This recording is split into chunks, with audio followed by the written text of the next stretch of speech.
بسم الله الرحمن الرحيم الحمد لله رب العالمين والصلاة والسلام على رسوله الكريم أما بعد فأعوذ بالله السميع العليم من الشيطان الرجيم قال تعالى ولا تباشروهن وأنتم عاكفون في المساجد تلك حدود الله فلا تقربوها كذلك يبين الله آياته للناس لعلهم يتقون. یہاں تک ہم پہنچے تھے کل کے درس میں ثم اتم الصيام من الفجر الى اللیل، پھر تم روزہ مکمل کرو فجر سے لے کر کے رات تک. ثم اتم الصيام من الفجر، فجر سے لے کر الى اللیل، رات تک. رات تک یعنی اے الى دخولہ، رات کے داخل ہونے تک. بغروب الشمس، سورج کے غروب ہونے کے ذریعے، غروب شمس کے ذریعے رات داخل ہو جاتی ہے، یعنی رات کی شروعات ہو جاتی ہے جیسے سورج غروب ہوتا ہے. تو جیسے سورج غروب ہوتا ہے ویسے روزے کا وقت ختم ہو گیا. تو طلوع فجر، طلوع شمس نہیں، طلوع فجر سے غروب شمس تک. شروعات طلوع شمس سے نہیں ہے، شروعات ہے طلوع فجر سے، یعنی صبح صادق سے، فجر صادق سے روزے کی شروعات ہے. اور کہاں تک ہے؟ الی اللیل، رات کی شروعات تک، رات کی شروعات تک ہے. الی اللیل سے مراد کیا ہے؟ پوری رات نہیں ہے یا آدھی رات نہیں ہے، بلکہ رات کی ابتدا مراد ہے. رات کی ابتدا تک اپنا روزہ مکمل کرو. وَلَا تُبَاشِرُوهُنَّ، اور تم ان سے مباشرت نہ کرو. کن سے؟ یعنی نساءکم، اپنی بیویوں سے مباشرت نہ کرو اس حال میں کہ تم اعتکاف میں ہو. وَأَنْتُمْ عَاكِفُونَ مُقِيمُونَ بِنِيَّةِ الْاعْتِكَافِ، اس حال میں کہ تم اعتکاف کی نیت سے مقیم ہو فی المساجد، مساجد میں. تو یہاں پر جو ہے روزہ کب سے کب تک رکھنا ہے اتنا بیان ہو گیا. اب اس کے بعد یہ بات بیان ہو رہی ہے کہ اعتکاف کی حالت میں بھی مباشرت نہیں کرنا ہے. یہ پیچھے مباشرت کی بات گزری تھی کہ روزے کی حالت میں مباشرت نہیں کر سکتے، اور روزے کے جو راتیں ہیں ان میں مباشرت کر سکتے ہیں. تو روزوں کی راتوں میں مباشرت کی حلت جب معلوم ہوئی تو اس سے پھر یہ ایک مسئلہ باقی رہ گیا تھا کہ اگر کوئی شخص اعتکاف میں ہے، روز رمضان کے مہینے میں اعتکاف میں بیٹھا ہوا ہے، تو کیا وہ اعتکاف کی راتوں میں، روزے کی بھی وہ راتیں ہیں اور اعتکاف کی بھی رات ہو گئی، تو کیا وہ اعتکاف کی راتوں میں مسجد سے گھر جا کر اپنی بیوی سے مباشرت کر سکتا ہے؟ کیا نہیں کر سکتا. اسی مسئلے کو یہاں بیان کیا گیا ہے. اگر یہ بیان نہیں رہتا تو کوئی کہہ سکتا دیکھو حلال ہو گیا ہے مباشرت، احل لکم لیلۃ الصیام الرفث، حلال ہے تو اس میں جو ہے اعتکاف بھی داخل ہے. تو اس لیے اس عموم سے اس کو خاص کر دیا ہے کہ معتکف کے لیے جائز نہیں ہے کہ وہ اعتکاف کی حالت میں اپنی بیویوں سے مباشرت کرے. وَلَا تُبَاشِرُهُنَّ أَيْ نِسَاءَكُمْ وَأَنْتُمْ عَاكِفُونَ فِي الْمَسَاجِدِ، اور تم مباشرت نہ کرو اپنی بیویوں سے اس حال میں کہ تم اعتکاف میں بیٹھے ہو مساجد میں، اس حال میں کہ تم معتکف ہو مساجد میں. متعلق بعاکفون، یہ فی المساجد یہ متعلق ہے عاکفون سے، یعنی فی المساجد کا تعلق اعتکاف سے ہے. چونکہ اعتکاف مسجدوں ہی میں ہوتا ہے، گھروں میں یا کسی اور جگہ اعتکاف نہیں ہوتا، اس لیے مساجد کا ذکر آیا ہے. اسی سے فقہاء نے علماء نے استدلال کیا ہے کہ اعتکاف صرف اور صرف مسجد میں ہو سکتا ہے. جو لوگ گھروں میں اعتکاف کرتے ہیں وہ درست نہیں ہے. نہی، یہاں پر یہ جو نہیں ہے ولا تباشرہن والی، نہیں، ممانعت یہ کس کے لیے ہے؟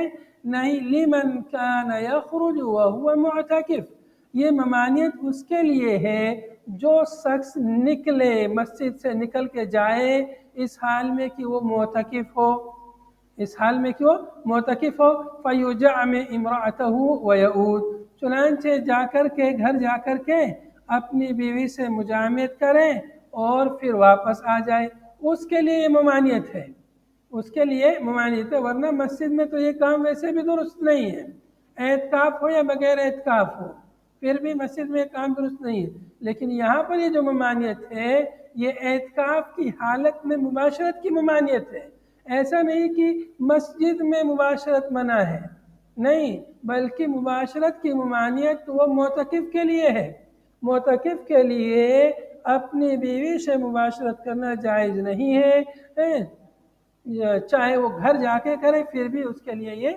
جائز نہیں ہے اعتکاف کی حالت میں۔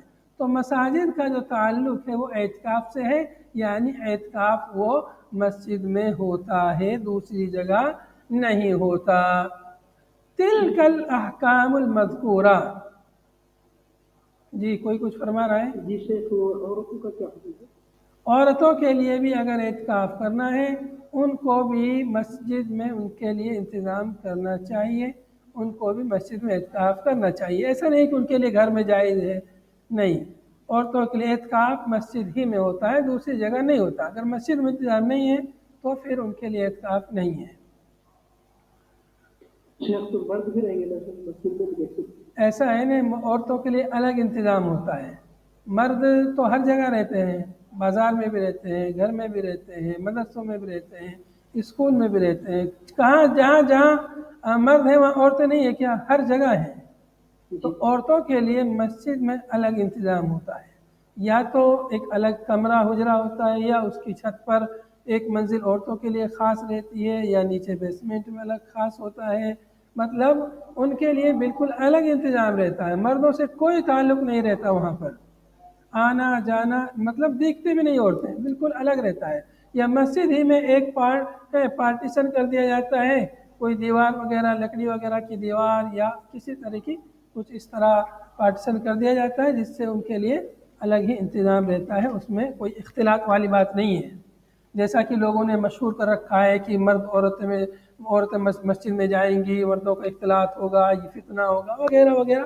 ہر جگہ عورتیں جا رہی ہیں وہاں فتنہ نہیں ہے، یہ لوگ جو آج مسجدوں میں عورتوں کو جانے سے منع کر رہے ہیں انہوں نے اپنی عورتوں کو ہر جگہ بھیجا ہوا ہے سوائے مسجد کے، قبروں پہ جاتی ہیں، مزاروں پہ جاتی ہیں، اسکولوں میں جاتی ہیں، پارکوں میں جاتی ہیں، ہر جگہ تو جاتی ہیں، اور جو بہت دیندار بنتے ہیں ان کی عورتیں جماعتوں میں جاتی ہیں، تبلیغوں میں جاتی ہیں، اور لمبا لمبا سفر کرتی ہیں تبلیغ کے لیے، تب تو فتنہ نہیں ہوتا، محلے کی مسجد میں چلی جائے تو فتنہ ہو جائے گا، عجیب یعنی عقل مندی ہے، مسجد میں جائے گی وہاں جا کے عبادت کرے گی، کوئی درس وغیرہ سنے گی، تلاوت کرے گی، وہاں فتنہ ہے، اور جہاں پارکوں میں جائیں گی، بازار میں جائیں گی، اکیلے گھومیں گی وہاں اس کے خلاف کوئی وہ نہیں ہے، مسجد میں عورتوں کے جانے کے خلاف کتابیں لکھ رہے ہیں، بازاروں میں جائیں کہیں بھی جائیں اس کے خلاف کچھ نہیں ہے ایک سے، تو یہ صرف تعصب مذہبی ہے، مذہبی تعصب ہے، تعصب دین کے لیے یعنی یہ کوشش نہیں ہے، یہ اپنے مذہب اور مسلک کے لیے ہے،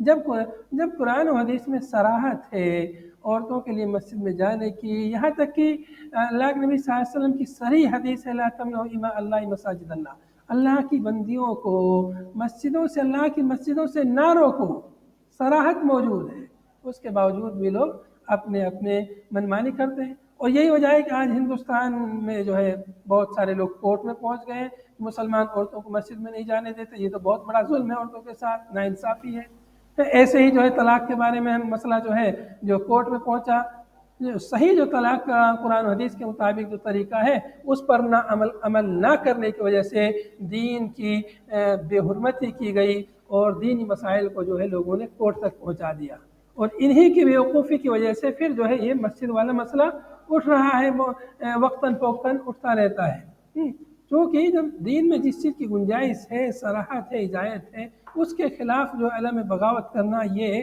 سراسر جو ہے دین کے خلاف علم بغاوت ہے، اللہ انہیں ہدایت دے۔ آگے دیکھیں گے تلک حدود اللہ، یہ جو مسائل بیان ہوئے ہیں یہ اللہ کی حدود ہیں. الاحکام المذکورہ جو پیچھے احکام مذکور ہوئے ہیں کیا ہے یہ؟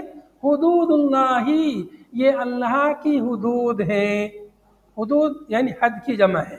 حد کسے کہتے ہیں؟ حد کسی بھی، جیسے یہ جامعہ اپنا ہے تو چاروں طرف باؤنڈری، یہ اس کی کیا ہے؟ حد ہے. وہ باؤنڈری یا حد کیوں لگائی جاتی ہے؟ کہ تاکہ کوئی اس کو عبور کر کے اندر نہ آئے یا اس میں سے باہر نہ جائے.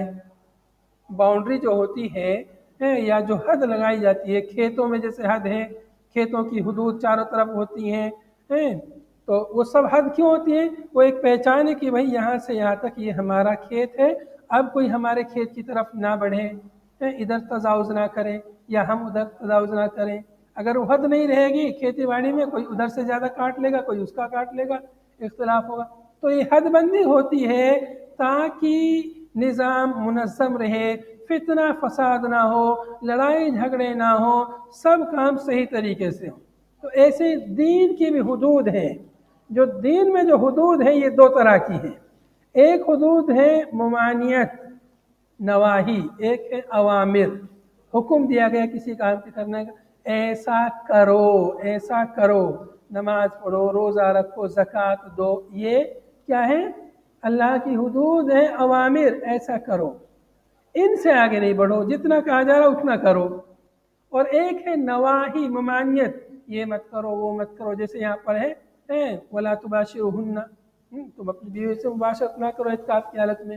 اور جتنے بھی ممانعت ہیں، تو جہاں پر ممانعت نواحی ہے تو وہاں پر اللہ نے فرمایا تِلْكَ حُدُودُ اللَّهِ فَلَا تَقْرَبُوهَا، یہ اللہ کی حدود ہیں، ان کے قریب بھی نہیں جانا، ان کے قریب بھی نہ پھٹکنا. اور جہاں پر اوامر ہیں، حکم ہوا ہے یہ کرو یہ کرو یہ کرو، تو وہاں پہ اللہ نے فرمایا تِلْكَ حُدُودُ اللَّهِ فَلَا تَعْتَدُوهَا، یہ اللہ کی حدود ہیں، ان کو پھلانگ کر نہ جاؤ، ان سے آگے نہ بڑھو، ان سے تجاوز نہ کرو. جیسے نماز پڑھنے کا حکم ہے، نماز جتنی نبی صلی اللہ علیہ وسلم نے سکھلائی ہے اتنی ہی نماز پڑھنی اور ویسے ہی طریقے سے پڑھنی. اب جیسے عشاء کی نماز میں اللہ کے نبی صلی اللہ علیہ وسلم سے 7 رکعت نماز ثابت ہے یا 9 رکعت ثابت ہے، اس سے زیادہ کہہ سکتے ہیں، 11 رکعت کہہ سکتے ہیں، پہلے والی سنتوں کو ملا لیں. جیسے عشاء کی نماز میں آپ کو بتا رہا ہوں، 4 رکعت فرض نماز عشاء کی، اس کے بعد 2 رکعت سنت مؤکدہ، اس کے بعد 1 رکعت وتر. کتنی ہو گئی؟ 7 رکعت. اتنی ثابت ہے. یا 3 رکعت وتر مانتے ہیں تو 9 رکعت ہو گئی. اور اگر عشاء سے پہلے پہنچ گئے، 2 رکعت آپ نے تحیۃ المسجد یا 2 رکعت جو بین الاذانین رکعتین والی روایت ہے اس کے حساب سے 2 رکعت پہلے پڑھ لی تو 11 رکعت ہو گئی. اس سے زیادہ کا ثبوت نہیں ہے. یہ بعض روایتوں میں نبی صلی اللہ علیہ وسلم سے وتر کے بعد بھی 2 نفل پڑھنے کا ثبوت ملتا ہے، تو اس سے وہ بھی ملاتے ہیں تو زیادہ سے زیادہ 13 رکعت بنتی ہے. یہ اس صورت میں جب کوئی آدمی مسجد میں پہلے پہنچ جائے. لیکن ہمارے بھائی کتنے لوگ کتنی رکعت پڑھتے ہیں؟ 17 رکعت پڑھتے ہیں، 17 عشاء میں. اب کسی نئے آدمی کو نماز کی طرف بلاؤ اور اسے 17 رکعت پڑھاؤ پہلے ہی دن، تو وہ جلدی سے جو ہے قبول نہیں کرے گا. تو جتنا حکم ہوا ہے اتنا ہی کرنا چاہیے، اس سے آگے بڑھنا، اس سے تجاوز کرنا درست نہیں ہے. کوئی 4 رکعت فرض کے بجائے 5 رکعت پڑھے تو یہ جائز نہیں ہے. یہ اللہ کی حدود سے تجاوز کرنا ہے، اللہ کی حدود کو تجاوز کرنا ہے، یہ جائز اور درست نہیں ہے. ایسے ہی تمام عبادتیں ہیں، ان میں اپنی من مانی سے کوئی آدمی آگے بڑھے، تجاوز کرے، یہ درست نہیں ہے. تو یہاں پر نواہی کا ذکر ہے، ممانعت والی چیزوں کا ذکر ہے، تو اللہ نے فرمایا تلک حدود اللہ فلا تقربوها، یہ اللہ کی حدود ہے، ان کے قریب بھی نہیں جانا. جو نواہی ممانعت گناہ والی چیز ہے، اس لیے کہ گناہ کی چیز کے جب قریب جائیں گے تو یہ ڈر ہے کہ اس گناہ میں واقع نہ ہو جائیں. جیسے کوئی گڈھا ہے، اب اس گڈھے کے کنارے پہ جائیں گے تو ڈر ہے نا کہ اس میں گر نہ جائیں، تو اس لیے فرمایا کہ اس کے قریب بھی نہ جانا. جیسے آگ لگی ہے، جی کتاب ہٹ گیا اسکرین سے، کتاب ہٹ گیا ہے، ایک منٹ ابھی کتاب کو ہم چالو کر دیتے ہیں.